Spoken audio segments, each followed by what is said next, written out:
Okay, so welcome everyone to another Gero competency training for our 2025 series. This is our third year providing the series, and today we are having Dr. Nash present to us on anxiety and depression. She'll be talking about assessment and treatment in older adults. And we want to make sure that you keep your mic muted.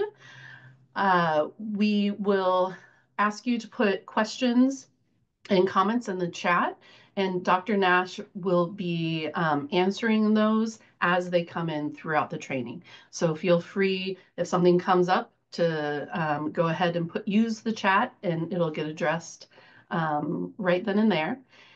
We also will follow up with 2 emails to you.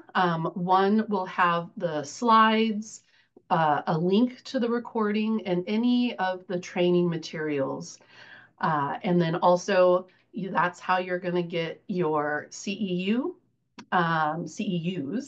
You'll get 2 if you complete the entire training today, and then also a certificate of completion. Let's see. And one of the emails will come from us, and then another email will come from Portland State University. And that address is at the very bottom of this slide. So it might look a little funky, but that is the people that does our evaluations for our trainings. So the Behavioral Health Initiative is something that started in 2015. The Oregon Health Authority funds us, and it was created to better meet the needs of older adults and adults with disabilities across the state of Oregon. And we do that by doing collaborations and coordination with systems of care.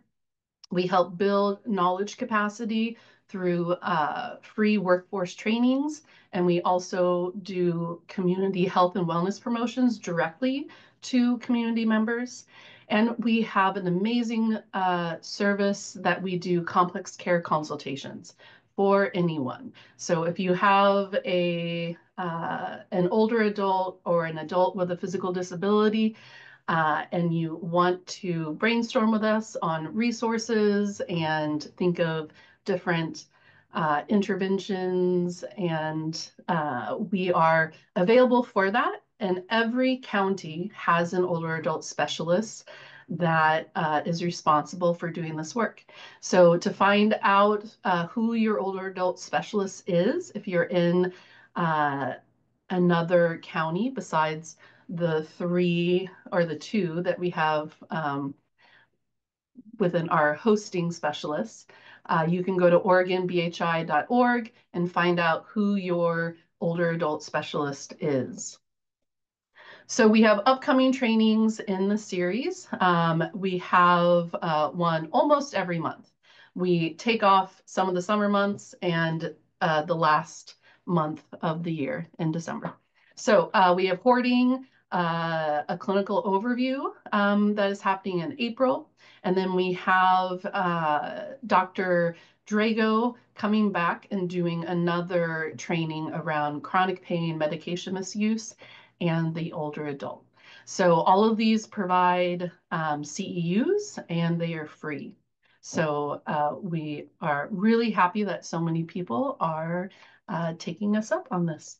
So I'm going to hand this over to Dr. Nash now, and she will introduce herself.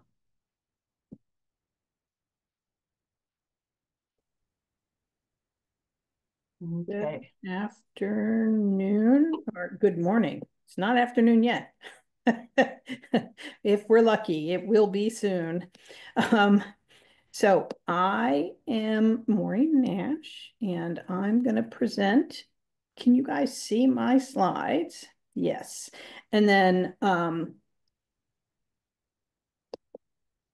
Angela, if you could just let me know, Angela, can you just let me know? Yes. there's any questions that come up, because once I'm sharing it, it's harder to see them. Sure. All right, Do so I have no. you want a reminder halfway through too? Sure. Thanks. So today I'm going to be talking about oops, so look at that. Okay. I'm going to be talking about anxiety and depression, and I see I have a very sensitive pointer here today. So if any questions come up, you can send them along to Angela, or you are also welcome to send me an email. I'm going to talk about various things. I don't actually have any specific off-label medications on my slides, but I certainly could say something that is an off-label use. And I just wanted to, I always like to point out to people, off-label doesn't mean illegal. It doesn't mean ill-advised. It doesn't mean non-evidence-based. There's a lot of treatments, most commonly in cardiology, but second most in psychiatry. There's a lot of off-label use of medicines, which just means the manufacturer hasn't spent millions of dollars to get an official label for the FDA, because as soon as something's on the market, it can be prescribed by any legal prescriber in the United States. So, and a little bit about me. I'm an internal medicine physician and a psychiatrist, and I have worked for several decades with older adults and geriatric psychiatry. I've also worked in primary care settings, and I've worked to integrate behavioral health in primary care settings. And right now, I have recently started with the Native American Rehabilitation Association of the Northwest. And so I'm working at an FQHC here in Portland, Oregon. I am a fellow of the American Psychiatric Association, a fellow of the American College of Physicians, which is the internal medicine association. I'm a distinguished fellow of the American Association for Geriatric Psychiatry, and I'm a fellow of the Royal College of Physicians of Canada in psychiatry. So that's me. And please don't hesitate to ask questions as we go. I'm going to cover a lot of material, and then I thought we might be able to talk about cases towards the end of the presentation if we have time, and I think we will have time. So I'm going to talk a little bit about anxiety, then I'm going to talk a little bit about depression, and then I'm going to talk about treatment. And there's a lot of overlap, so it's not the most linear of discussions because it's not the most linear of topics. But let's start with anxiety. Anxiety is what helps people survive childhood. Because if we weren't anxious about anything, you would walk over the cliff, you would touch all the stoves, anxiety is a very useful, protective, normal part of life. And anxiety is a symptom. It itself is not a disorder. And it's really important when you're working with older adults to tease out if you think they have anxiety or if they use that word, to really tease out what are they talking about. It is the most common symptom in older adults as far as mental health symptoms go. There is normal anxiety, which is kind of the response to any change, especially a big change such as a move, and that frequently happens to older adults where they have to move to a new residence. People who have a new medical diagnosis can become very anxious. People who are started on a medicine, it can be a side effect. When you start a medicine, it can be a side effect when you're stopping a medicine. And just being on medicines can be anxiety provoking. Anxiety is extremely common, though not omnipresent in people who have depression. And anxiety is a very, very common feature of asthma or COPD. When people have trouble breathing, they become anxious, which is not really surprising. And so really teasing out, is it because a person is having heart disease or lung disease? Is it because their heart rate is fast? Is it because their thyroid is out of whack? Is it because they have a neurological disorder that's, preventing them from doing things? Is there a medical condition associated with their anxiety symptoms? And so teasing that out is a big part of the art of medicine, I think, and is really important as part of your workup. One of the things about anxiety disorders is that they are pervasive and persistent. So people who have had an anxiety disorder as a younger adult, it is the most likely thing compared to depression to still be present when people get older. So there's people who are older adults who have kind of lifelong anxiety disorders. And then there's a second group of people who are older adults who develop anxiety disorders as an adult. So I'm not going to spend a ton of time, but I did get a couple of questions about dementia before as when people registered and wrote in some questions. So there were some questions about dementia. And this is a slide that David Mansour, who is at OHSU, he's an OHSU psychiatrist, and he shows this slide a lot. It's from Dr. Yost and Grossberg. And this really shows prior to a diagnosis, so the 0 in the middle there is the diagnosis of dementia. You can see that depression often is present about 20 months before the diagnosis. Anxiety is usually present about 5 months before the diagnosis. I wonder if anybody has any theories about why that might be. And we can ask folks to unmute themselves. You Yep. don't have to spend time typing it in the chat box. We're pretty informal here.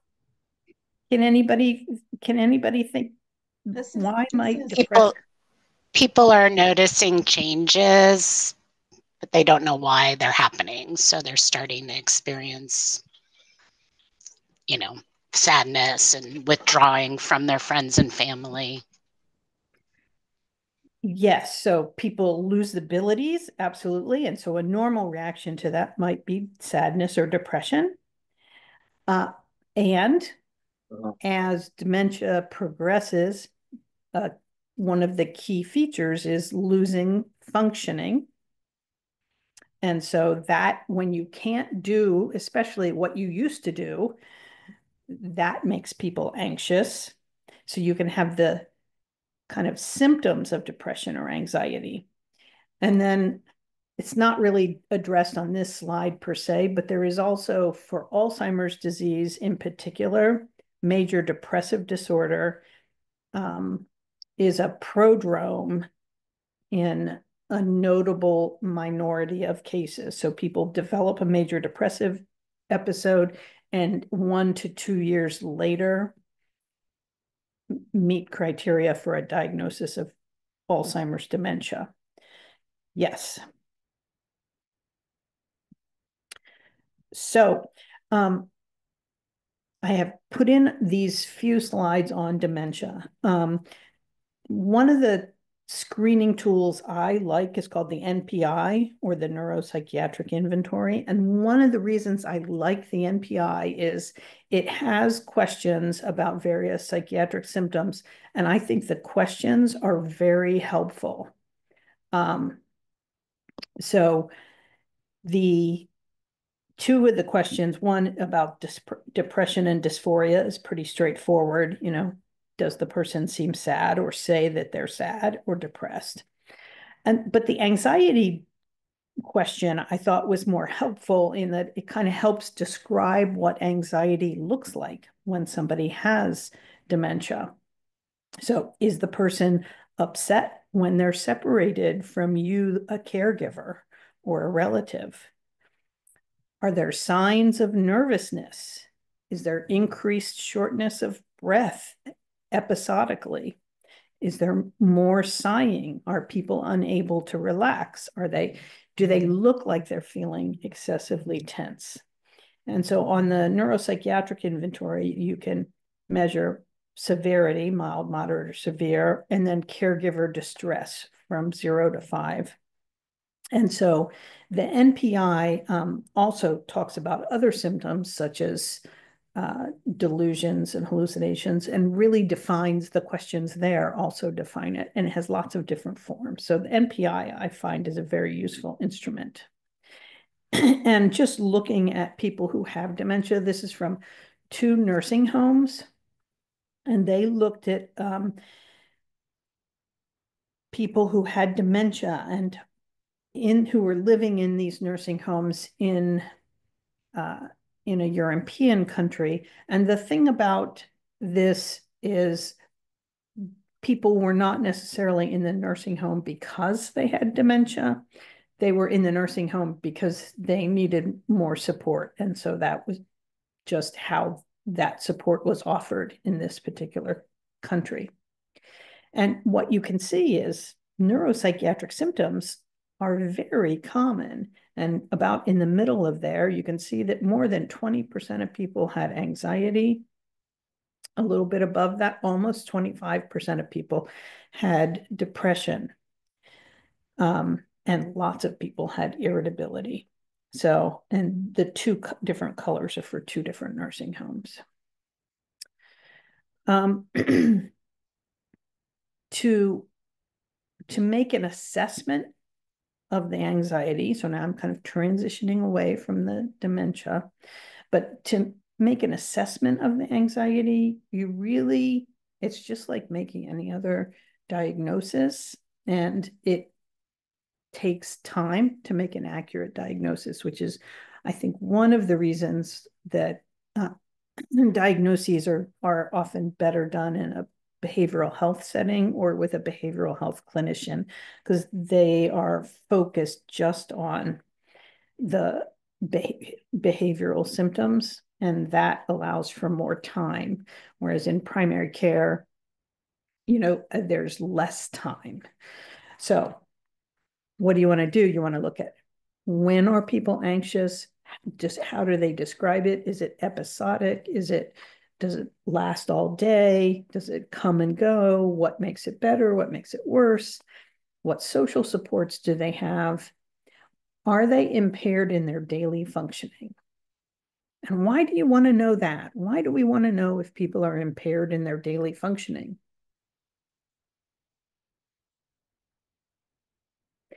Well, I will save everybody from guessing what I'm thinking, but that's what makes it a disorder. You want to review their medications, both prescribed and over the counter. And it's really important to know, was there a medicine or a diagnosis that occurred around the time that the anxiety started, or that it worsened, or that it got better? You can always, that's part of it too. Substance use is a big thing. Alcohol is that unique substance that when you first take a drink, it's relaxing and it decreases anxiety. But then over the next several hours, it becomes a depressant. And depending on how much alcohol you've had, you can go through some minor withdrawal, and that can be anxiety inducing. And that for certain people, that gets them into that cycle of, oh, well, I need another drink to calm my nerves. And that can get you into the substance use disorder category. Caffeine and other stimulants. And then the exam, really making sure people have had a recent cardiac and neurological physical exam, and do a cognitive assessment to find out, because you can't tell from a conversation with a patient if they have early dementia.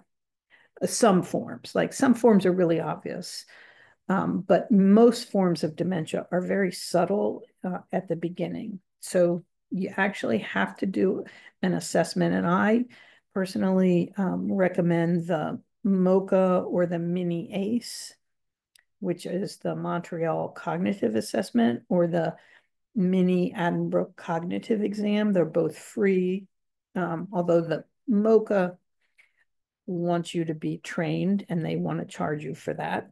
That's a new thing they added on about 8 years ago or so. There are some other tools out there that are not sensitive to change and are not generally useful to be repeated. So one of the things about the MoCA and the mini ACE is that they both have 3 versions. So you can use, version A, B, and C for once a year or once every 6 months to track changes. Whereas like the mini mental state exam or the slums, they have challenges because of minimal executive functioning testing. And then once they've been given, if you give somebody the same test, if they score the same thing, that probably means, or could easily mean, they've lost points. But it is our memory, our kind of subconscious memory is very great. So I usually recommend a MoCA or a mini ACE, but any cognitive screening is certainly better than none.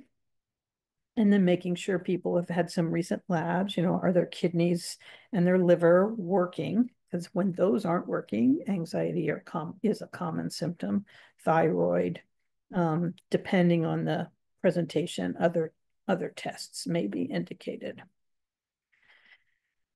All right, moving on to, now we've determined that yes, the person has daily impairment or several times a week impairment in their daily functioning. And this anxiety has been going on for a while. It's not just a one-time thing, and it's impacting their life. So now we've moved from a symptom to a disorder. And kind of the next part of it is teasing out what is the specific disorder. And sometimes it's obvious and sometimes it's not. But you can, I put in here just some of the common screening tools so that you were aware of them. That's not the only way to make a diagnosis. One can also just kind of go through the symptoms and like a checklist kind of thing and review it with people.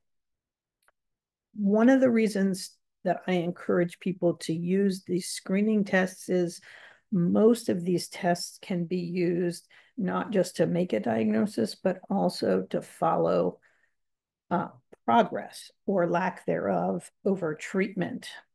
And this is especially true for these kind of symptom-based screens as opposed to a cognitive testing screening. You can't really, 2 weeks later, a person's cognitive test isn't going to be different, or a month later, most likely, unless they've had a major event like a stroke. Whereas with these types of anxiety disorders, when you repeat the screen, it gives you useful information to track that you're improving. And I have found clinically one of the most important things really is that tracking. And it can be formal, like by doing a standardized test like this, or it can be informal as long as you're consistent. So here's an example. When I'm tracking somebody, I usually have them at every visit. For example, if somebody has depression, I'll ask about their mood. What is your mood on a scale of 0 to 10? If 0 is no depression and 10 is ready to throw yourself off a bridge, where are you right now? And that's a pretty crude measure, but when I do that every single visit, that is very helpful when I'm trying to figure out whether a person is improving at all. Similarly, with somebody who has panic disorder, for instance, you can say, on a scale of 0 to 10, in the past week, how much is your panic really impacting your life and preventing you from doing things? And again, you get them to give you a rating and you just track that. So you can do an informal thing like that, but I strongly recommend finding something that works for you and your clients or patients. Because if we just rely on patient, are you feeling better? Like that is really hard for people. It's actually hard for people who have non-brain diseases, but it's especially hard for people who are having brain diseases because, my life is hard. So yes, I'm having trouble, but is it any better? And tracking that, especially with people who have more resistant cases, that can be difficult. And so that's why I like to quantify it at some level. Dr. Nash, before you go on, can I ask a quick question about the obsessive compulsive disorder, hoarding, and then the post-traumatic stress disorder screenings? Are those in the public domain? We could just Yes, Google those because I haven't seen those before. Yeah, so the Y box is the Yale Brown obsessive compulsive screen. Yes, these are all in the public domain. The PCL is referenced in the DSM. And these are short. You could do them, So generally the at the PCL beginning. 5, would you believe it's 5 things? Yeah, no, these are all kind of one-page screening tools. Yep. Excellent. Thank you. You're welcome. I personally have never used the OCIR, but I have used the rest of these. So, great question. Thank you. Panic attacks. So here's just the definition of panic disorder. And I think the last point on this slide, panic disorder as a new diagnosis is very rare over the age of 64. So if somebody presents and they're having panic suddenly, really hunt for, and they've never had a panic attack before. It's not impossible. Less than 1% is not 0. So it's not impossible, but it's just really unlikely. And it's much more likely that the person is having some sort of medical problem. And this is sort of that overlap. It's really important that as behavioral health clinicians, we help our colleagues in other parts of medicine when somebody is having symptoms that sound like they're psychiatric, but there's a different cause than their brain. So yeah, so that's one thing to keep in mind about panic. other than that, there's not a lot that's particularly specific to older adults as far as the diagnosis goes, or a panic attack. A panic attack, the classic panic attack has an onset, gets to a very high distress level quickly, and in 15 minutes starts to resolve and is very shortly thereafter totally resolved, except for all the aftermath, right? So that's like the classic panic attacks. And in my head, what moves it from a single episode, because panic, the stats are a little all over the place, but between 2/3 and 3/4, maybe even more, of humans will have at least one panic attack during their life. So having a panic attack is not necessarily all that unusual, but panic disorder, where you then start to avoid things because of your panic, that's what is less common and makes it a disorder.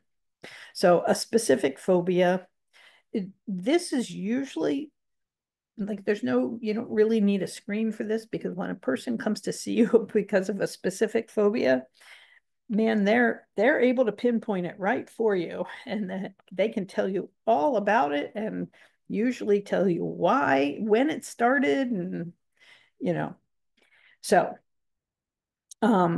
and that last one there, they identify the fear as unrealistic.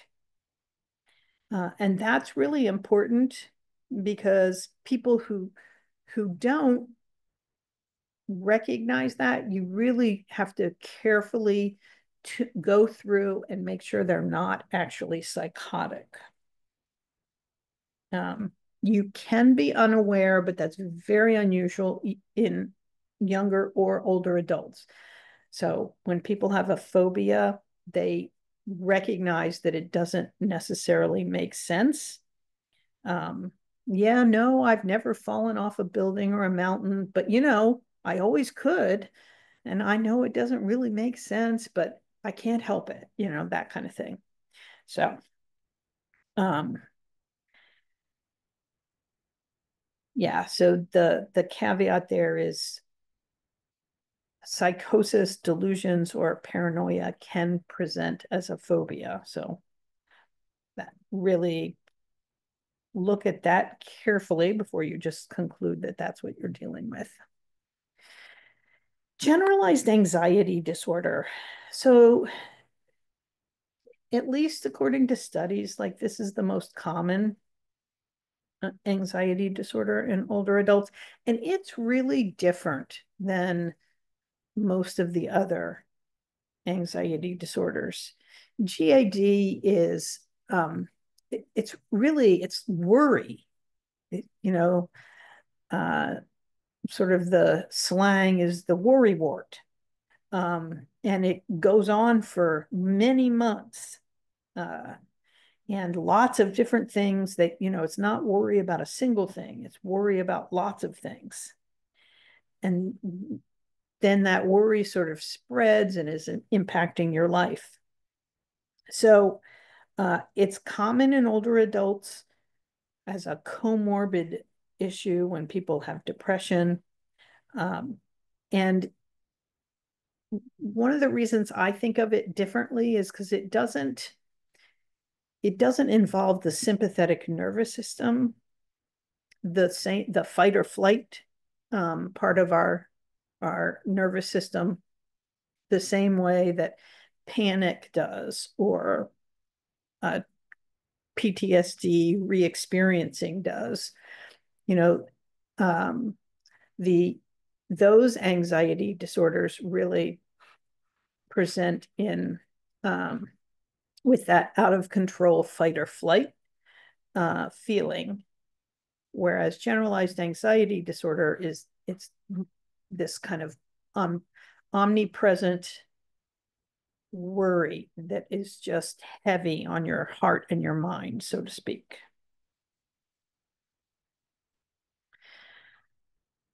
PTSD, if you sort of think about it, well, who has experienced the most traumatic events? Well, as a group, it's probably older adults because they've lived longer. And so they've had many more days where it's possible that they've been exposed to something that is very stressful. And in fact, the death of somebody close to you or a life-threatening illness of your own, such as cancer, can even cause, that can be the inciting event for PTSD. Not that causes the PTSD, but something about you and your brain and the event. And so the re-experiencing symptoms are, of course, key to PTSD. Flashbacks and nightmares are common. And as part of it, as people often have sadness or panic, even panic disorder related to it, it can sort of, I don't know if mushroom is, it can, more and more problems can occur for those people who have PTSD. And clinically significant impairment in function, again, that's what makes things a disorder. You really have to have that impact in your functioning, or else it isn't a disorder, even though it may cause you symptoms. And there's kind of subsyndromal or even kind of leftover PTSD. So, for instance, somebody may have all of their symptoms except for occasional flashbacks or nightmares, but every other symptom seems to be under good control, and they're just having that one symptom. I will want to add one caveat about post-traumatic stress disorder, and I should have put this on a slide. I used to do compensation and pension exams at the VA, and I noticed something, and it turned up in the literature a couple of years after that. People who were exposed to significant trauma while they're in the military, which is not a small group of people, those individuals often, as they get older, if they develop dementia, changes in their frontal lobes make them disinhibited, and they lose the ability to sort of suppress voluntarily or suppress memories. And so what I found was a number of vets who presented and met criteria for PTSD, but the reason they were presenting at that point in time was because they also had developed dementia. And the re-experiencing and the trauma coming back and impacting their life was a big change for them. And it was because they had lost that ability in their brain. Because there's a lot of people who experience a traumatic event and it's just too much for them and they just don't process it. And they kind of put it, I describe it as you just put it in a box and put it to the side and go on with your life. And that is a fairly successful coping mechanism for many people exposed to some trauma. And it really works for people until it doesn't. And for some people, it works for the whole rest of their life. But other people, something happens, usually either a brain injury, a TBI, a stroke, or developing a dementia, and they become disinhibited. And that's when flashbacks and persistent memory and recall of the events really interrupt and interfere with their life. So again, this is one of those caveats about older adults. When you have an older adult who comes in with PTSD symptoms from trauma that happened, when they were in their late teens or their 20s or maybe even their 30s, and they haven't really thought about it, it hasn't impacted them. But now all of a sudden, it's kind of exploded into their life, that's a person who you also want to screen for cognitive problems and for dementia. So treatment. Treatment for GAD and panic. There's a lot of overlap with both of those. It's not dissimilar to depression treatment. Medications, first line is an SSRI or an SNRI, so you want to focus on what are typically labeled as antidepressant medications. And there's a fair response rate, but it's not overwhelming, 30 to 68%. At least in my practice, I have found generalized anxiety disorder more challenging to treat than panic disorder. There's no particular evidence, no matter what a drug company tells you, to promote one agent over another based on efficacy. Don't forget, there are lots of things besides meds that can really help people who have these diseases or illnesses. And so mindfulness, sleep hygiene, exercise, regular exercise. And for some older adults, increasing their exercise really could be just walking around the block. For other older adults who are very active already, helping them get into a structured routine. There's a lot to be said for all of the downstream cardiac and neurological changes that come with post-exercise, including better sleep. So what you're going to choose to treat somebody with is going to be kind of driven by what they're able and willing to do, as well as, sort of very specific things about them, including their, in the United States, you have to look for, do they have insurance? What insurance do they have and what does it cover? So I'm going to go over 2 slides that kind of have standard recommendations, and I'm going to kind of give you some of my extra thoughts. So if you're looking at panic disorder, agoraphobia, first line treatment is CBT, cognitive behavioral therapy, plus a med.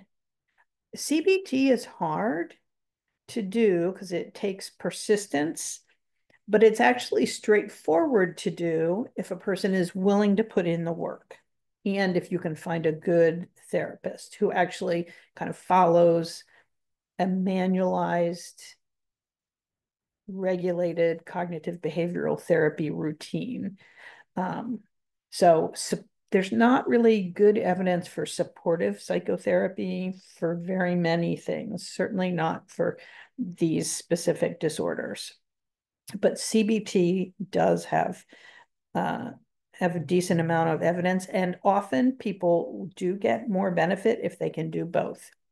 Now, second line treatment, I added the question mark about benzos. I am very reticent to give benzodiazepines to older adults. Sits on the same receptors in the brain as alcohol, really can lead to dependence, can cause all sorts of side effects and decreases the ability to attend or focus, which can also cause problems such as falls. Social anxiety disorders, the next thing on the list. There, you really want to look at serotonin. Again, the standard recommendation for second line treatment or adjunct is benzodiazepines, but I really do my best to avoid those. Social anxiety that is a specific type, so the only time a person is anxious is like before they have to do public speaking. That's somebody who might benefit from, a tiny dose of propranolol, a beta blocker, or CBT if they're willing to put in the time for it. Maybe buspirone. It has some evidence. Specific phobias, really exposure, CBT, maybe PRN benzodiazepines, but again, I added the question marks. Second line treatment for specific phobias are SSRIs, and then OCD. OCD is, for the 2% of people who have it, is a very, very disabling condition, and often requires higher doses of medications to successfully treat it. So, what do I tell people when I'm working with them? So when I talk to people who have anxiety, especially things like panic or a phobia, I say, well, you might not like what I have to say here, but the number one tool for you doing better is avoid the avoidance. It is the number one thing you can do for yourself, because it's the avoidance that is really causes an impact in your life, not whatever it is you're anxious about. And that conversation, when a person, when it hits a person in a space where they're able to hear it, and I'm able to say it in a way that works for them, that really can change the whole way they think about it. And it helps move their focus from just on their symptoms and distress to the impact on their day-to-day life. And so that there's multiple sort of benefits of this type of an intervention. And and it's kind of a catchy phrase, I thought. So avoid the avoidance. And, I depending on the context, I might talk about how, one panic attack can lead to agoraphobia if you buy into the avoidance and you avoid more and more and more. For people who have mild or even mild to moderate symptoms, sometimes a psychotherapist or even working with a friend, or family member, a support person, if they have one, to really kind of be with them while they're not avoiding the avoidance. And that can be key. And that's one of the challenges for older adults. Loneliness and not having great social support is a reality for far too many people in our country, and it really impacts. And again, possibly some low dose propranolol if a cardiac condition would allow. So PTSD, SSRIs, SNRIs, second line treatments, CBT or other, or an exposure therapy. The VA has a very nice system that they have used with good success with veterans. As far as nightmares and flashbacks and that sympathetic nervous system dysregulation, that's where that alpha agonists, prazosin, doxazosin, alpha antagonists, can be helpful. Generalized anxiety disorder, again, anxiety and medical disorders. When people are anxious because they can't breathe, really treating their breathing problem, if you can. And if not, actually, that's a common use in palliative care of morphine or opiates when people are having breathing problems.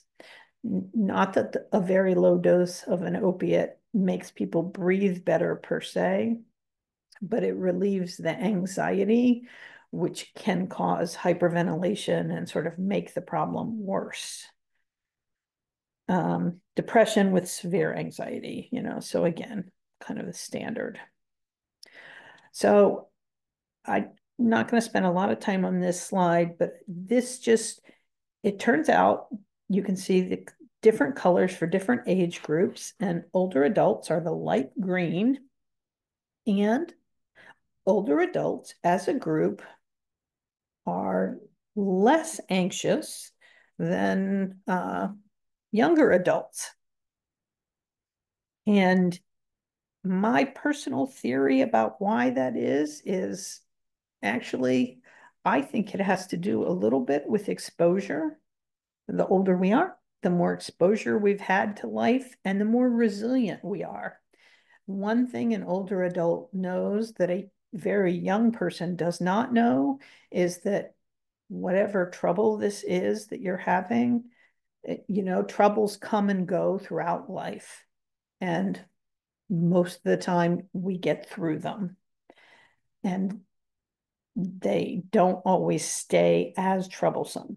So, that resilience, that not a Pollyanna-ish, but having been exposed to lots of different things that cause anxiety, being resilient, that's the benefit that older adults have. And I think that that's probably why they have lower rates, especially of mild anxiety. I think when you get into severe anxiety, that's people who really have a heavy biological component, and that's going to be less impacted by age.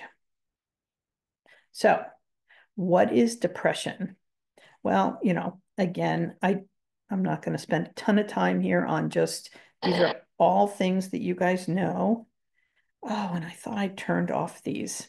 So I apologize because apparently I didn't get them turned off. And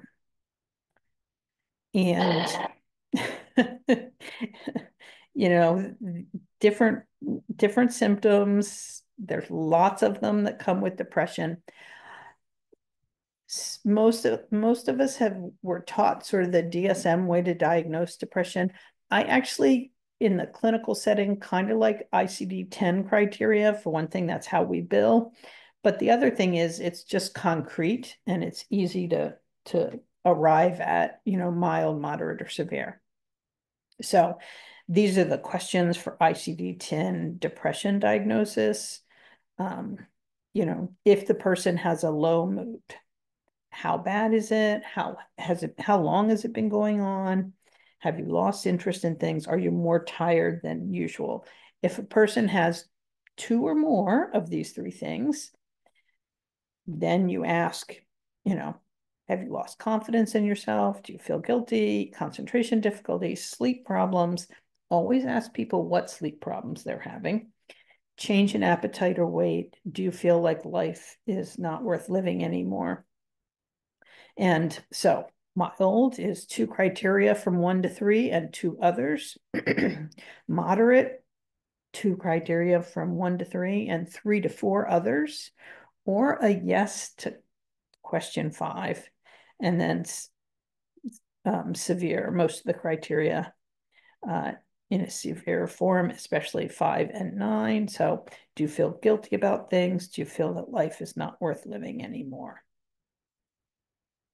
So variants of depression. There's major depressive episodes.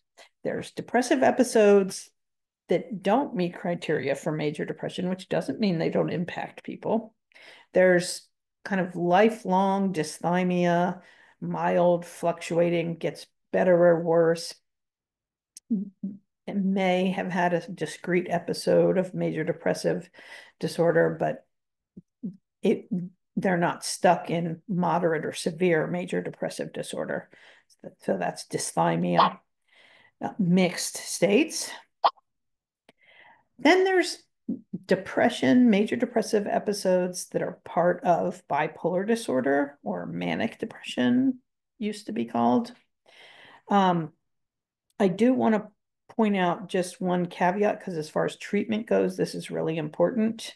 For bipolar depression, a major depressive episode in someone with bipolar I is a different illness with different treatment strategies than a major depressive episode related to major depressive disorder.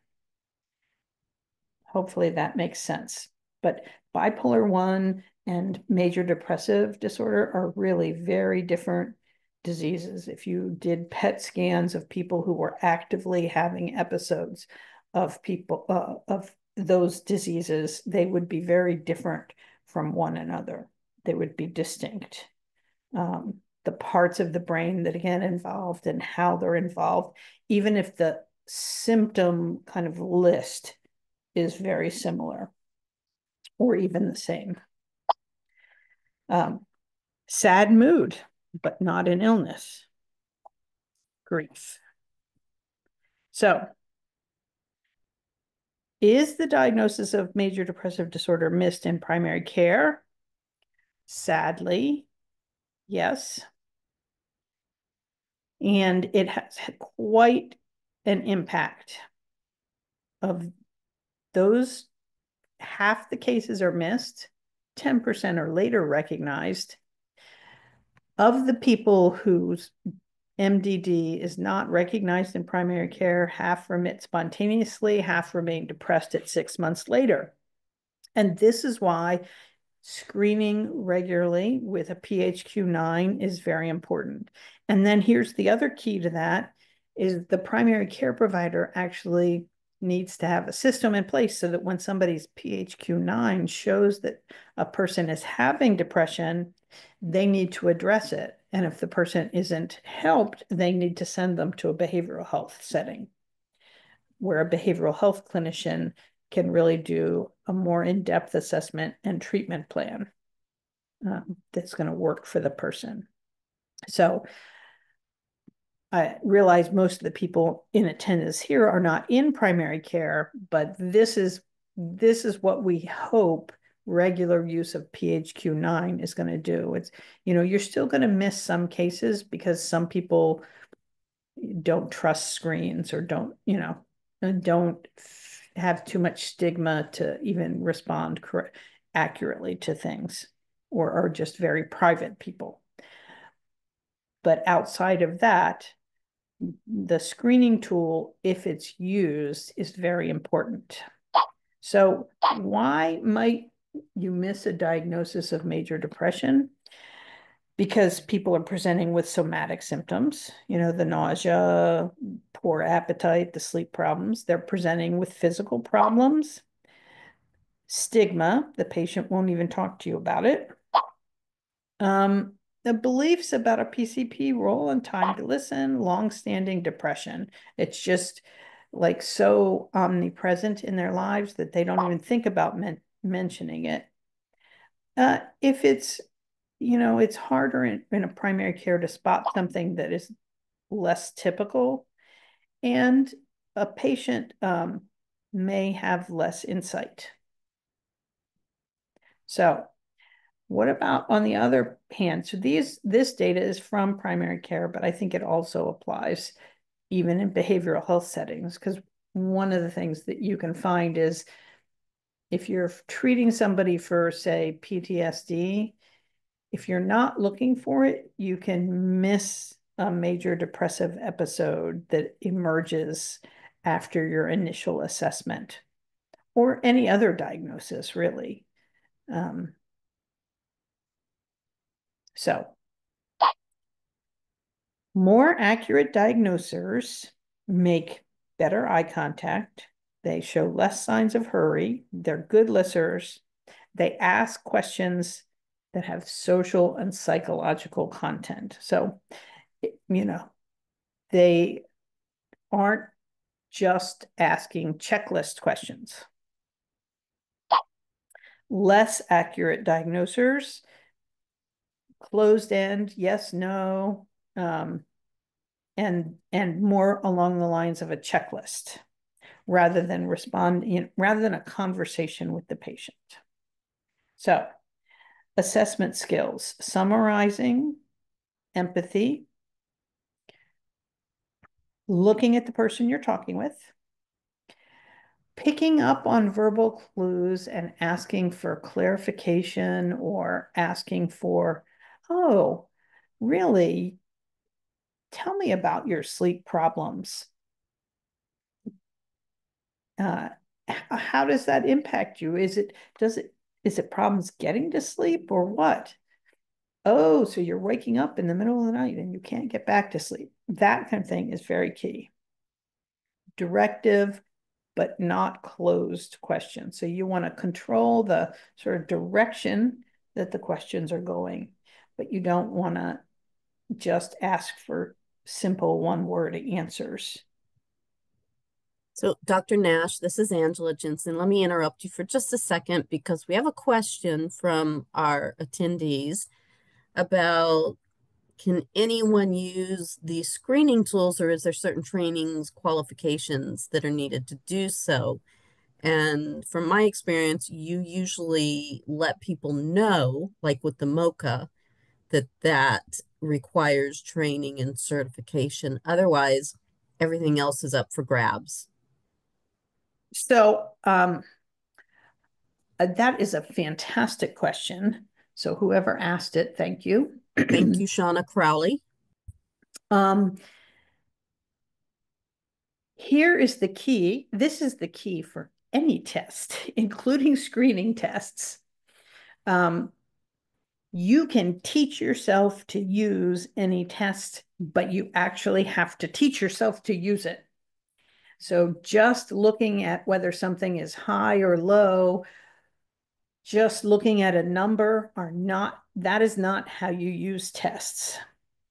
It's not how you use a blood test when you're looking at either a CBC or a metabolic profile. You're using more than just the single numbers, and you're putting it all into the context of the person's body. Similarly, with the screening tools, it's important that you actually read about any tools that you're going to use.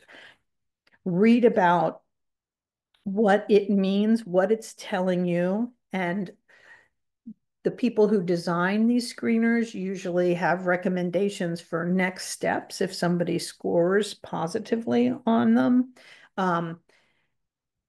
And when I document, it's very helpful to know not just a total score on a PHQ-9, for example, or on a MOCA or a mini mental state exam or a SLUMS or a mini ACE. You want to know what are the categories of deficit that a person has, because you're going to look at the whole pattern.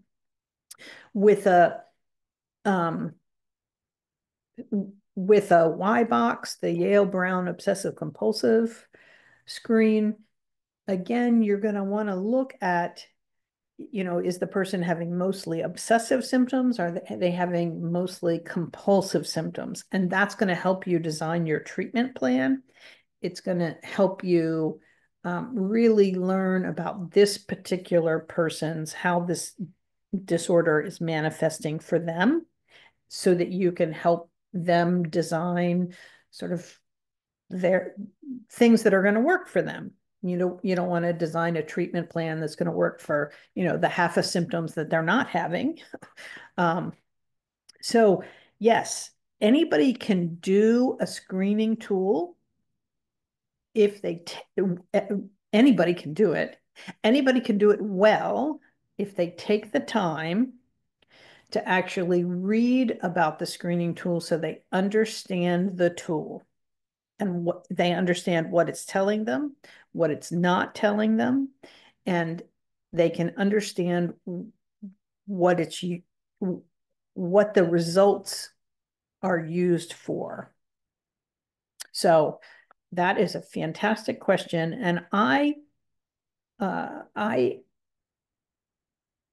every couple years, I find a new screening tool that I incorporate into my practice. And that's whenever I do that, I read an article and there, such and such a screening tool was used and is appropriate for clinical practice. So in other words, it's not just a research, some of these screening tools can be many hours long. Well, those are great for research, but not for clinical. So then what I do is I look up the scale, I read about it. There's almost always a couple articles about them, and then really think about what I'm going to do with that screening tool. One of the things you always want to know about a screening tool is whether it's sensitive to change. So for instance, the geriatric depression scale is a fine general screen for depression in older adults, but it is not sensitive to change, which means you may very well not see a change in the score that correlates with successful treatment. So that's one of the advantages of the PHQ-9. It is sensitive to treatment, and so you can use it repeatedly to track your progress. So those are the kind of things you need to know about a screening tool.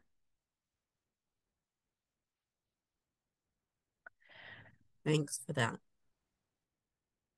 Okay. So problems with treating depression, shortage of skilled providers, limits of single agent treatment. 2/3 of people will respond to an antidepressant alone, one single antidepressant. You have to find the right one for them, but often people who have moderate or severe need more than one agent. And so that can be anything from augmenting with, well, I have another slide about that, but augmenting and as well, there's treating to remission should be the goal with major depressive disorder. Anxiety, it's much harder to do that. Usually we're treating anxiety disorders to control them.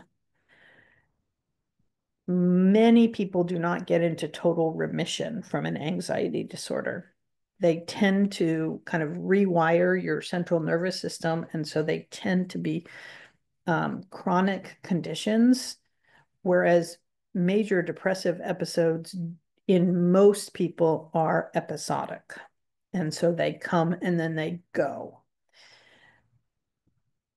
And older adults, one of the challenges, they can look sad for lots of reasons, some of which, including they might not be sad, but they might be having, for instance, problems with their facial muscles because of Parkinson's, say, or some other disease. So older adults are just trickier. So hopefully people are not ready to go to surgery.com and click on the Are You Totally Lost icon, or in this case, go to psychiatry.com, which I don't know if that exists, and click on the Are You Totally Lost? Hopefully, we are not lost. We're going to talk a little bit more about treatment here. And here is how I talk to patients. And these next slides, they're actually, some of these are from a presentation that somebody over in the UK did. But I really liked how it broke it up. Pills for symptoms and talking for problems.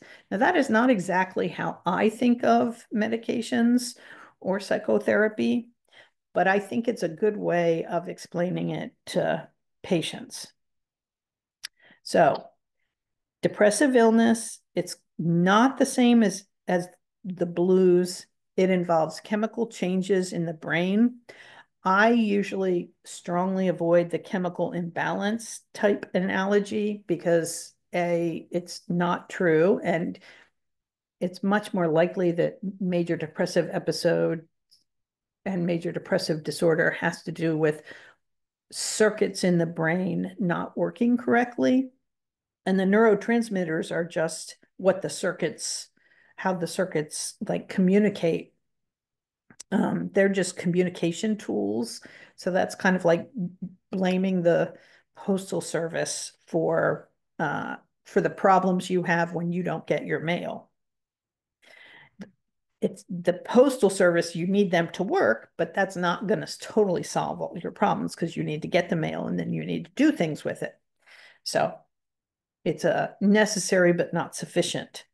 So there is this because medications for depression and anxiety involve serotonin, norepinephrine, and sometimes dopamine. That has led people to a really very superficial kind of thought process, oh, well, these diseases are just problems with those neurotransmitters. And we have lots of evidence that that is not the case. So you want to talk to a person about their illness, their symptoms, and you want to make sure that they know if they develop different or new symptoms, including preoccupation with thoughts of death, or feeling worthless or hopeless, that they need to share those kind of thoughts with you. And certain symptoms do make it more likely that a person will respond to medications. So mid-cycle awakening, early morning awakening, and significant unintentional weight loss, those are the symptoms of major depressive disorder that actually mean a person is more likely to respond to medications. Can you repeat those again? The symptoms that are likely to respond? Sure. So these are not the symptoms that are most likely to respond.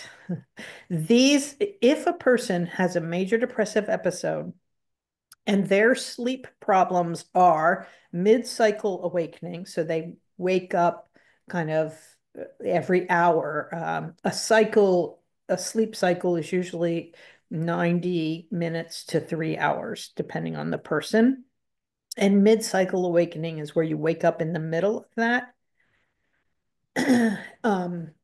often repeatedly throughout the night. Early morning awakening is when you wake up, a person wakes up. So a person who normally gets up around 6 or 7, they wake up at 3 a.m. and they are wide awake and cannot get back to sleep. So early morning awakening, mid-cycle awakening, early morning awakening, and significant unintentional weight loss. If you have one of those 3 symptoms, you are more likely to respond to an antidepressant, one of the current antidepressants on the market. So when you're thinking about, should I recommend psychotherapy or should I recommend medications? One thing that might push you towards medication, recommendation number 1, is one of these symptoms. Thank you. So people do worry about this. Older adults especially worry about things being addictive or habit forming. Always important to explain that antidepressants are not. Antidepressants, may take 2 to 3 weeks before you notice anything changing, but you're going to continue to see benefits increase for many weeks beyond that. To get the full benefit, we really need you to take these for 9 to 12 months in order to prevent relapse. So we used to say, if you take it, find a medicine, get to remission, take it for 6 months, then we can try and taper you off of it. But it turns out the data is much more supportive of treating somebody to remission, and then continuing that treatment for 9 to 12 months. Somebody has their hand raised. Yes. Yusuf? Yeah, so do the symptoms come back after the medication is discontinued or not? So people who are, that's a great question. Do the symptoms come back after somebody stops taking their medicine? And it depends on if they have a single episode or whether they have recurrent major depressive disorder. And it also depends on whether they really got to remission. So about half of the people who respond to an antidepressant actually benefit from staying on that antidepressant indefinitely. So those folks, and how do you know that? Well, you can slowly taper people off. I usually taper people off who had a moderate to severe episode of major depressive disorder. I got them to remission. I was able to help them stay in remission for 12 months, but doc, I really don't want to be on these meds. Can we try going off? And I say, okay. And so I'll decrease it like 10%. And a month later, I'll decrease it by another 10% or so. And then I'll wait 2 more months and then I'll decrease it again. And I really try and taper people down. Now, why do you do that? Well, if it takes about 3 months to get the full benefit of a medication, it's going to take probably at least 3 months for the impact to go away. And I want people to have a blood level if I need to go back up. If their symptoms were treated, but they didn't get to remission and their brain hasn't permanently changed in some way that is going to help them, then I can just go back up to the dose that they were on. One of the things that we see in treatment is we taper people off of a medicine.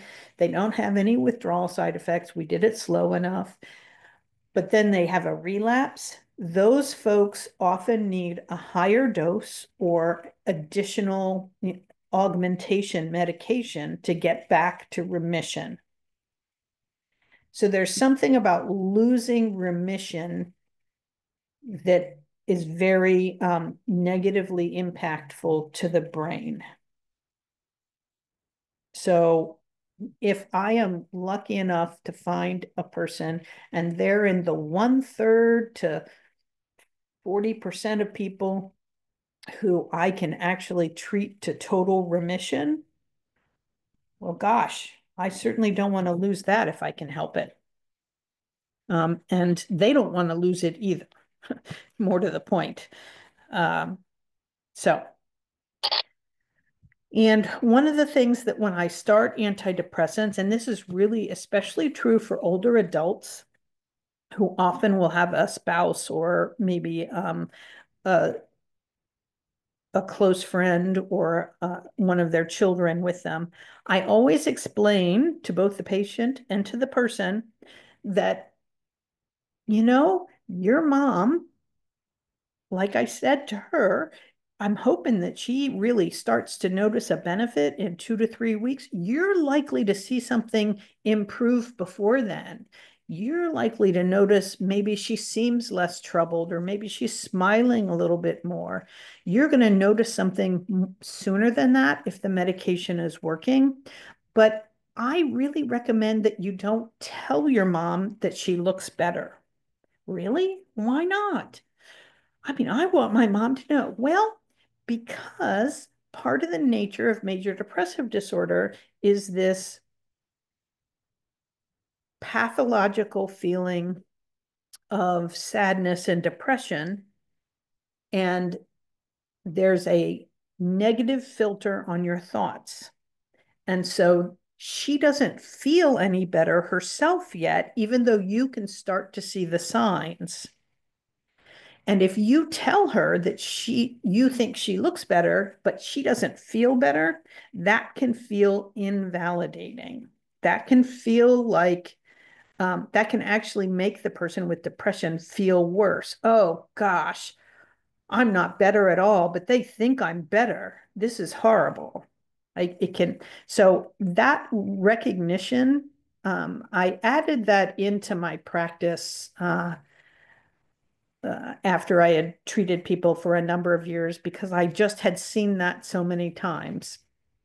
And it does seem to help, because the whole goal for the support person is to be supportive to the person with major depressive disorder, not for them to kind of tell them how to feel, but for them to be supportive of however they are feeling. But it should be of good comfort to someone if you see that your loved one is improving. if that makes sense. So, explanations for patients. Side effects occur, they're expected. Most are mild, they go away quickly. If anything is moderate or severe, please call. And one thing I added pretty early in my practice was I would have somebody call. If I had somebody who had moderate to severe anything and I started a medicine, I would have my receptionist call and I'd give her a couple questions to ask. You know, did you pick up your medicine? Are you having any problems? Any questions I need to relay to Dr. Nash? And so that way you can, if they didn't pick up their medicine, it's a little bit of a reminder. And B, if they have questions, you can catch them early. If they have problems, sometimes you can make an adjustment right then early on. Because especially in older adults, there's a lot of the kind of suffering in silence. I don't want to bother the doctor. I have an appointment in a couple of weeks. I'll just wait. And I want them to not wait if things are not going well. Dr. Nash, we do have a couple of questions in the chat box. Okay. Tatum asked, could the effects of polypharmacy result in resistance to treatment? And I am not aware of any evidence that and I'm not totally sure what you mean by polypharmacy, but I'm not aware of any evidence that using evidence-based treatments leads to resistance, like antibiotic resistance. I am not aware that that occurs with antidepressants. Okay. Tatum, let us know if that answered your question. Did we hit the mark on that one? And I'm going to take the next question is, what are some of the common side effects? And I think you're going to address this in a few slides. Side effects of some of the medications. Yeah, so, and that really depends on the medicine. So you really have to, and different, different medicines have different side effects. And don't forget, in every medication trial, they give people the medicine, this group of people, and they give this group of people a placebo. And people in the placebo group who are getting a pill with nothing in it have side effects. So side effects are common. Most are mild. Headache, upset stomach are probably the most common side effects. But other than that, you really have to know about the medicine, because different medicines are going to have different side effects. Any other questions, Angela? Sorry. Any other questions?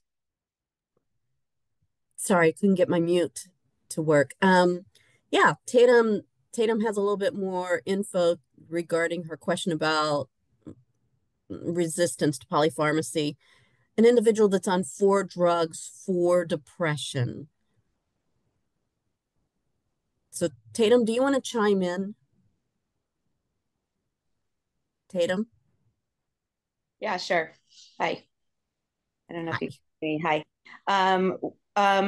I was just wondering, I'm a behavior support consultant, and I look at a lot of individuals, Mars, their medication lists. And I was just curious, one of my clients is on several medications, though her only diagnosis is chronic severe depression. She's on a total of 16 medications, not all having to do with depression, but 4 of them are. Some are every day, some are PRN. So I was just wondering, with this confluence of all these different medications and drugs, variables being what they are, how do we, I don't know what's working, and the client says none of it is their report. So I was just wondering if there's just really, I know there's probably guidelines for which drugs to be on. It seems like there's just a lot going on with this particular client, and I was wondering if you had any gut instincts about that. Yeah. So what that sounds like is that's somebody with very severe disease. Yeah. So, and just like with cancer, when you have severe cancer, you end up on a regimen of, 3, 4, 5, 10 medicines, some of them for side effects, some of them for the cancer. Mhm. And they all work differently. Okay. The same thing is true for severe major depressive disorder, the number one disabling condition in the world. Okay. So This is not absolutely, somebody who's got severe depression, 4 medicines, especially if 1 or 2 of them are PRN, that is not that unusual. 3 medicines for somebody with severe major depressive disorder would be common. okay. So an antidepressant, then 1 or 2 augmenting agent, and then possibly say an ad is needed for sleep or something like that. So that wouldn't be unusual. Does that help? I think the way, what your question about, is it working? Well, that person has to work with their prescriber, because you don't know what that person was like when they were taking no medicines. Like they might have been bedbound and, I've seen people defecate on themselves, right? So if that's where they were and now they're not there, they may not be great, but they're at least not in bed defecating on themselves. Enough, they are there. They are bedbound and defecating on themselves. So it's very interesting that they report that they don't have depression and that they don't think any of their meds are working. It's just a fascinating. Yeah, so that sounds like anosognosia, Mm. which is a whole different talk. But anosognosia is it's a neurological deficit, which is an inability to. It's most common in psychotic illness. So roughly 2/3 of people with schizophrenia, roughly 50% of people with bipolar type 1 disorder, and a certain percentage, but it's lower, of people with major depressive disorder have anosognosia. So you also see it in 2/3 of people with Alzheimer's. You see it in certain kinds of strokes. Anosognosia is where people do not actually, their brain prevents them from recognizing that they have an illness. So it's there's total anosognosia, and then there's what I call shallow anosognosia. Oh yeah, I have that illness, but it doesn't affect me. Oh yeah, well, they put me in the hospital, but there wasn't anything wrong with me. I didn't need to go in the hospital. It's That just knees. That's what I get. No, it's not any of that. It's just my knees hurt. That's why I can't get up. Yeah, so this would be a person who you really would have to talk to their prescriber. Fair enough. Thank you so much. You're welcome. So medications enable talking therapy to work better, which is really true. When people have really severe major depression, that is not usually the time to start therapy, although it could be the time to start a therapeutic, trying to establish a therapeutic relationship. And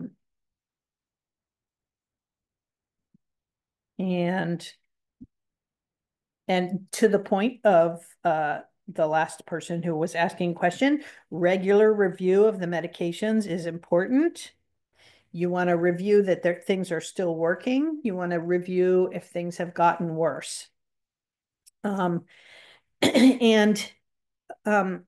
kind of not the same kind of problem, but one of the most interesting cases, you never want to be an interesting case yourself or have any of your loved ones be an interesting case. But I worked with a lady and she came to me. She had been on like 20 different antidepressants She had had some hypomanic episodes in her life, but never frank mania. She'd never been hospitalized. She met criteria for major depressive episode when I met her. I diagnosed her with bipolar II disorder, and I treated her for several years. And because she had had so many different medication trials, and when I got records, it wasn't that she had started a medicine, got to a therapeutic dose, was on it for at least 8 to 12 weeks, and then went off of it. Her records were not totally clear, and it didn't appear that she'd had therapeutic trials. So when you're on a medicine for a day or two or a week or two and you go off of it, like that is not an adequate trial. You may have severe side effects so that medicine you can't take, but that doesn't mean you failed the medicine. So this lady, she had her mood. I had her track her mood, her sleep, and her minutes of activity, walking every day. And she did this religiously for 4 years. And what we were able to see was, so before treatment, her mood was a 0 out of 10, although she was not suicidal, about 2 weeks out of the month. And her mood would go from like 2 to 4 the other half of the month. So that when I met her, that's where she was. I started her on some lamotrigine, which is bipolar disorder. It's a mood stabilizer. It's very good for major depressive episodes in bipolar disorder, type 1 or 2, and it's sort of the gold standard. It's what we usually start with for bipolar depression, lamotrigine. So started her on that, started her on fluoxetine because she had a memory that it seemed like that was the first antidepressant she'd ever tried, and maybe it did help a little. So started her on that. In about a year, we got to the point where her mood was still 0 out of 10 for about 2 weeks out of the month. And her mood was actually like a 4, a 3 or a 4 half of the month. And then I added an antidepressant, a low dose of antidepressant. I augmented, actually, in her case, I augmented with 150 milligrams of lithium at bedtime. So not a huge dose of lithium, but an augmentation of the antidepressant, because lithium increases the production of serotonin at the brainstem. So if you're on an SSRI in particular, it can be a very helpful augmentation strategy, and it has anti-suicide. There's a lower rate of suicide, completed suicide, in people who are on lithium than people who are not. So, and even though she denied being suicidal, I was worried about it because her mood was so low. So I added a little bit of lithium. 6 months later, we got to the point where her mood was like a 4 to a 6 half of the month. And it was a 0 to a 1 the other half of the month. And I was like, wow, this is great. I also was working with her to encouraging her to get a therapist, which she did. I was encouraging her to do more, incorporate some exercise in her life. So, she went along, and then she just said to me, I just don't think this lamotrigine is doing anything for me. I just want to stop it. So I said, okay, but continue the logs. So she stopped the lamotrigine. 6 months after she stopped the lamotrigine, her logs went back to, she was a 0 out of 10 for a mood 2 weeks of the year, 2 weeks of the month. And she was like a 2 to 3 half of the month. And this was a postmenopausal older adult. But it really taught me the value of that daily tracking And so I said to her, after that went on for a bit, I said to her, I think we should retry the lamotrigine. I think it really was making a difference. No, you never got to a spot where you were feeling good every day. We didn't get to remission for you, but things were better as far as your mood goes. They were notably better when you were on the lamotrigine. And I pulled out the charts and I showed her, and she's like, oh, okay. And she went back on the lamotrigine, and again, we are not talking a miracle here. Her mood went to a 3 to 6 out of 10 for half of the month, and it was a 0 to 1 the other half of the month. But that was really much better than being a 0 to 3, right? It got her to feeling at least neutral and not weighed down by sadness and depression. So that's an example of a if you're keeping close track and you have a patient who can actually do something like that. I mean, many patients are not going to keep that kind of close records, but she did, because she was really motivated and she wanted to be better. And I think maybe it gave her a little hope, because I had changed her diagnosis a little bit. I told her I thought she had bipolar II disorder, and that's part of why just antidepressants had never been, a total success for her in the past. So that's just an example of kind of individualized treatment. And if I just relied on asking her, are you feeling any better? She really was never aware of feeling better, but she saw friends more on the days that her mood was 3 to 6. She was able to get things done in her home. She was able to, do the shopping that she wanted to do. Her life was better. Her quality of life was better, even though subjectively, from her perspective and mine, she still had this terrible illness. So that's the advantage of tracking. Dr. Nash, I want to give you a time check. We have 20 minutes left. Okay. All right. So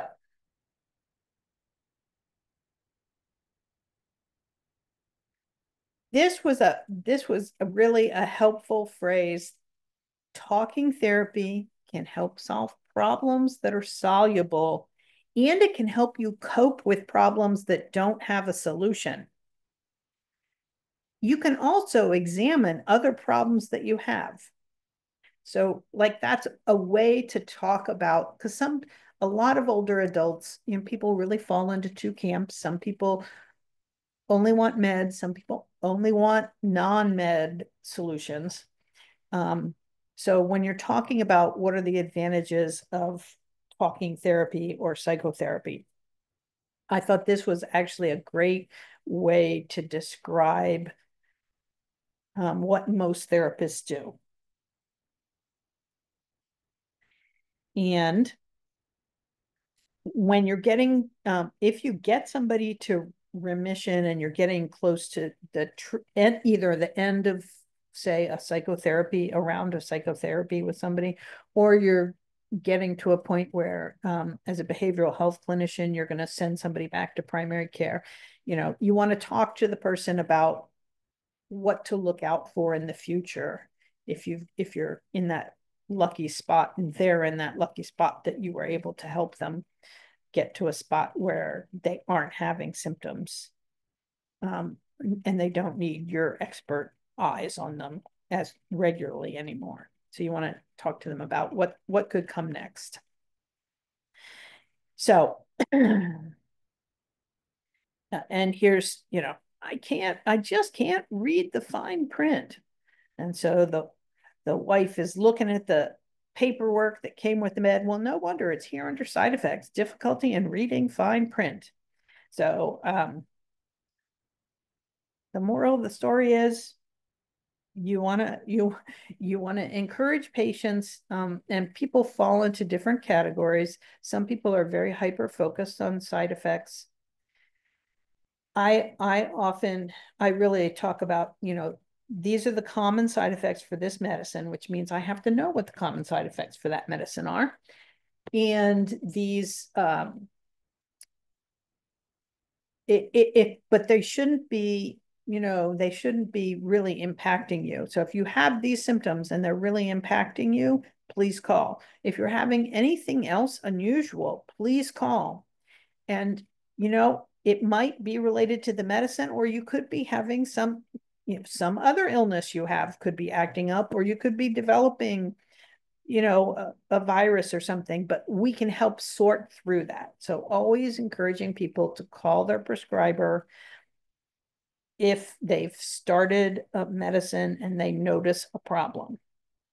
And sort of the saddest case I ever had about that was, it was actually not my patient. It was a friend of mine, and he was a therapist at the VA. Very nice man, an older man. And he had severe anxiety, and he ended up on high dose sertraline, or Zoloft is the other name for that. And he ended up having really severe diarrhea, but he was able to kind of compensate for that because he drank lots of fluids. But unfortunately, he developed some other health conditions, and he was put on some medicines that led him to get dehydrated. And he was one of those fellows who just follows the rules. He didn't talk to anybody, including me. I didn't find out about the severe diarrhea until his family talked about it after he died. But that's what happened. He got dehydrated and he ended up in kidney failure. And it really was a combination of the side effect of severe diarrhea, which could have been treated with some medicine if he talked to somebody, or he could have been switched to a different medication that might not have had that side effect. Or they could have treated his other condition differently, but they had started him on a blood pressure medicine, and he got severely dehydrated and went into renal failure. And that was the end of his life. And it was very, very sad. But that's sort of the worst. That it always sticks at the back of my mind. That was somebody who I met when I was a resident back in 1999. And he was a very nice man. So really, it's important to tell people if they're having moderate or severe side effects or anything that's really different, you have to tell me about it. So just like I can't read your mind about your side effects, you can't read my mind about whether there's something we can do about it if you don't talk to me about it. So, all right, how do you use an antidepressant? Basically, we start with a medicine that works either on serotonin or norepinephrine or both. So the SSRIs, and there are some other medicines that only work on serotonin. Then there's noradrenergic or norepinephrine focused medicines. And that would be, say, nortriptyline or bupropion are two of the common ones. And then there's SNRIs, serotonin norepinephrine reuptake inhibitors. So there's medicines that work on both of them. And so venlafaxine at higher doses, or say mirtazapine, duloxetine at higher doses. With an older adult, we often start lower. So starting at, half of the lowest dose. You need to know what the therapeutic dose is for a medicine. And that you're going to find out from the medical literature. So if you're using medicines, you really need to know, like, what is my target dose? Because you don't want to just start somebody on a low dose of medicine. You want to get them to a dose that's going to actually have a good chance of getting them to remission. So you need a therapeutic dose. When we treat older adults or anybody in an inpatient unit, we can increase the doses much more quickly because we've got 24-hour nursing. monitoring people. We've got regular vital signs. You know, it's a whole different environment. But when you're in the outpatient world, you really have to increase doses much more slowly. And what I look for is at about 6 weeks, if a person has had absolutely no improvement or just very minimal, and I look at 33%, then I would just switch them. And I usually switch to a different neurotransmitter. So if I started with a medicine that works on serotonin and there's no benefit, then I would go to a medicine that works on norepinephrine or a medicine that works on both. If there's 50% or more improvement after 6 weeks, then you want to get to the highest tolerable dose for the person. If a person doesn't improve more than 2/3, so this is why that rating their mood on a scale of 0 to 10 can be helpful, because then you can tell, you know, they started out at a 2, they got to a 4, so that's a 50% improvement. So you want to keep pushing the dose, and oh, now they got to an 8, and really an 8 to 10 out of 10 is what I hope for in people. But if people don't, if they kind of get stuck in that 5 to 6 range of mood, say, and that's about a 2/3 improvement for them, that's when I would augment. And there's a list of different medicines to augment antidepressants with. Atypical I have another slide on that. And when you're switching, you know, that's where I mentioned I use something that works on a different transmitter. So how do you augment an antidepressant? So you add therapy. Don't forget psychotherapy. It really can change brains. And that's what we need to do to get to treatment success. Medications, lithium, these are augmenting meds, lithium, low dose, not like you're treating bipolar disorder mania. Atypical antipsychotics, there are quite a few that are approved for this by the FDA, and there's even more that have evidence in the literature. An old medicine we used to use more frequently was Cytomel, which is a thyroid hormone. Low dose Cytomel can be helpful. Dopaminergic medications, if a person is not psychotic, you can consider adding a little bit of methylphenidate, otherwise known as Ritalin, or maybe a low dose of an amphetamine. You know, those are controlled substances and can cause problems. So you have to know about their cardiac condition. And so in some older adults, those things are possible. In others, less so. There is actually a lot of evidence for using that class of medicines, a dopaminergic medicine, to augment an antidepressant, though, in older adults, and they tend to work rapidly. So that's an attractive part of them. Bupropion actually works on norepinephrine and indirectly on dopamine. So it's a different way to use. It's not a controlled substance, but you can add that to kind of also get a similar, though not quite as fast response. And you can add a second antidepressant. There's also, you know, ECT, electroconvulsive therapy. There's transmagnetic stimulation. Those are usually reserved for treatment-resistant cases. So you have to have gone through usually at least 2 different medication trials before you're eligible, or else you have super severe disease in the case of ECT. And at least in Oregon, it's hard to find a place that does ECT. There are a few. There's esketamine, which is the sort of one of the new kids on the block. And in very controlled circumstances, it can be safe.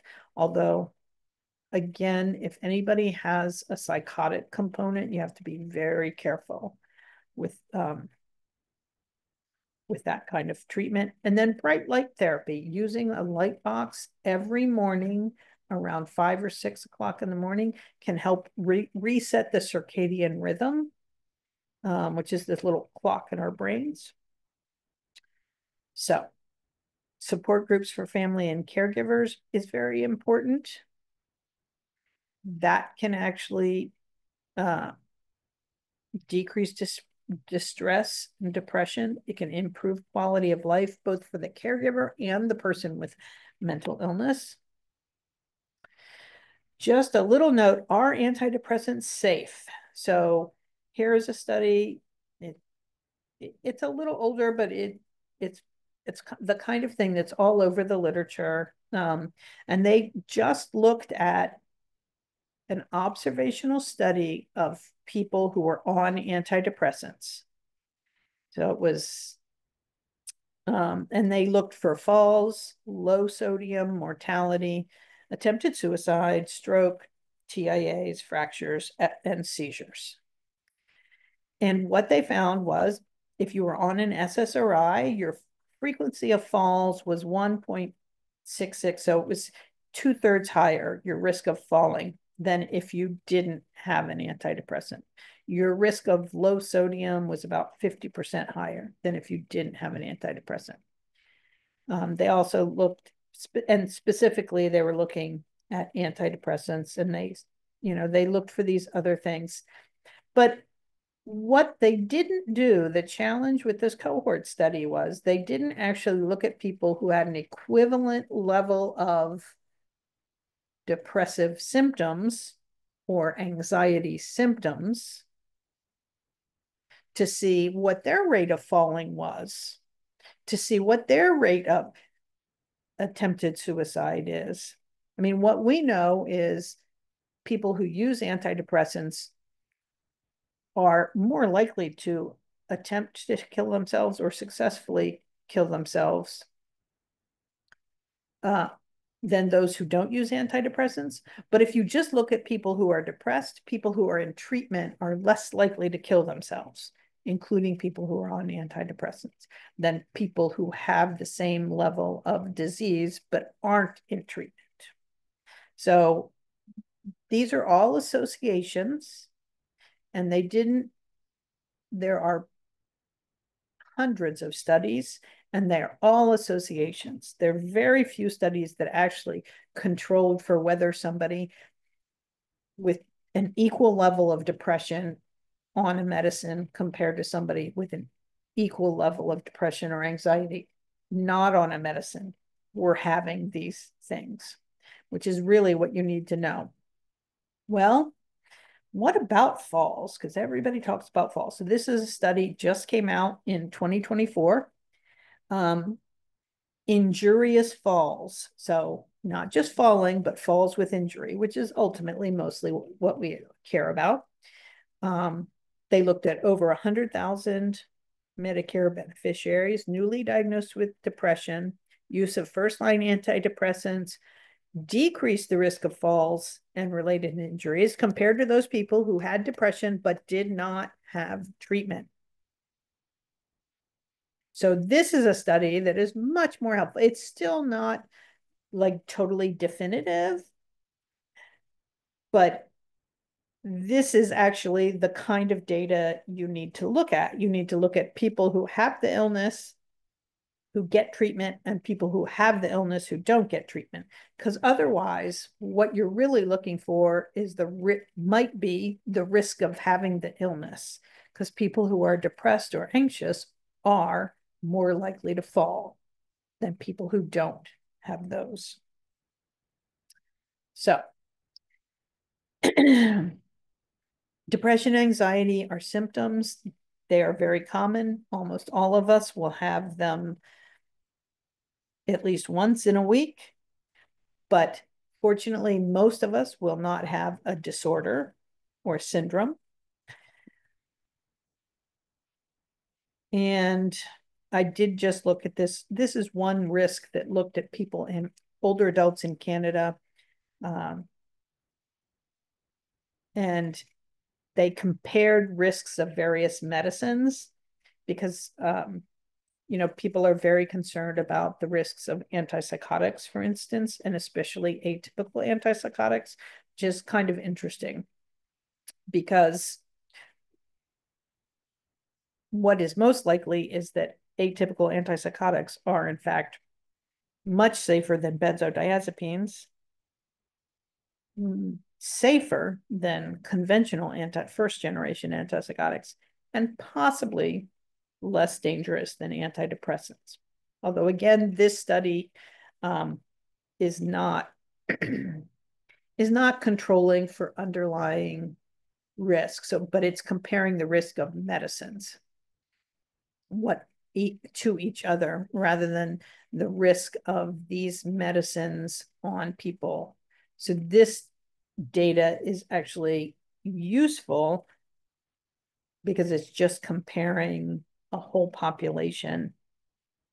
And it also does, it's sort of the whole thing of people who are on hospice. We almost always prescribe morphine, lorazepam, and Haldol to people who are dying. So, and most of the people who are dying do die. So you do have to be kind of careful when you look at that. But it's not a surprise that benzodiazepines have a much higher rate of pneumonia. And that's one of the main risks. There are many risks of benzodiazepines in older adults. So as I mentioned earlier, I do try and avoid them. So, and psychiatry is not math, but I think in both a mathematical proof and in psychiatry, to the left on the chalkboard, we have all the things a patient brings to us. And on the right, we have the outcome of treatment. And hopefully in the middle, we have the miracle that occurs. And what's going to work for you is going to be very dependent upon so many variables that are unique to you, which is the art of medicine. So.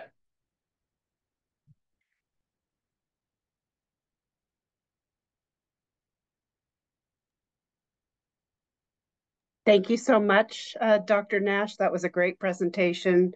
Thank you all for attending today. Again, you will receive two follow-up emails, one from me with all of the materials, the recording link, the NASW evaluation, and then you'll also receive one from Portland State University. And then thank you so much.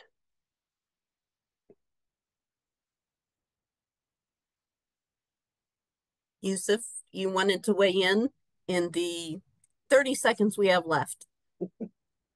Oh no, I was just clapping. Sorry. That's okay.